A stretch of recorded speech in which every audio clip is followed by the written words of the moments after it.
अस्सलामु अलैकुम वरहमतुल्लाहि वबरकातुहू।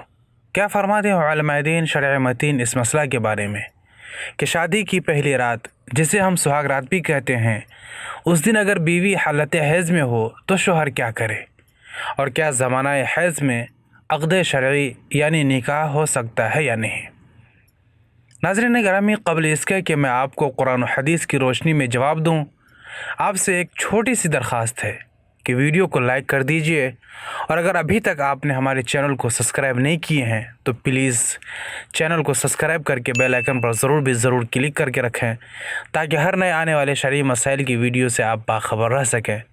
तो मेरे दोस्तों और बहनों, इस मसला के सिलसिले में अल्लाह तबारक व तआला का फरमान है, अऊज़ु बिल्लाहि मिनश शैतानिर रजीम, बिस्मिल्लाहिर रहमानिर रहीम, व यसअलूनका अनिल महीद क़ुल हुवा अज़न फ़अतज़िलुन निसाअ फ़िल महीद वला तक़रबूहुन्न हत्ता यतहुरन फ़इज़ा ततहहरन फ़अतूहुन्न मिन हैथु अमरकुमुल्लाह इन्नल्लाह युहिब्बुत तव्वाबीन व युहिब्बुल मुतत्तहिरीन।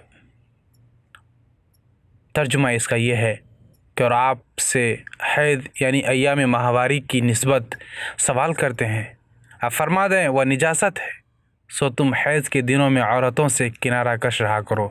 किनारा कश रहने से मुराद यानी सुहबत करने से दूर रहा करो, और जब तक वो पाक न हो जाएं उनके करीब न जाया करो। उनके करीब न जाया करो से भी मुराद सुहबत है, जिमा है, और जब वो ख़ुद पाक हो जाएं तो जिस रास्ते से अल्लाह ने तुम्हें इजाज़त दी है उनके पास जाया करो। बेशक अल्लाह तबारक व तआला तौबा करने वालों से महब्बत फरमाता है और ख़ूब पाकीज़गी इख्तियार करने वालों से भी महब्बत फरमाता है।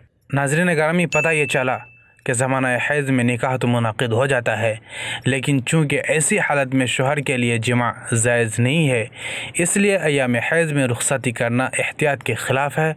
और अगर किसी मजबूरी से रुख़्सती भी हो जाए तो शोहर को जिमा से परहेज़ करना लाजिम है, क्योंकि कुरान और हदीस में हैज़ वाली औरत जब तक पाक न हो जाए उस वक्त तक उनके साथ सुहबत करना बिल्कुल मना है। उम्मीद है कि आपको मसला समझ में आ गया होगा। आज के लिए इतना ही, मिलते हैं फिर किसी नई वीडियो के साथ। तब तक अपना बहुत सारा ख्याल रखिएगा। फ़ी अमानिल्लाह।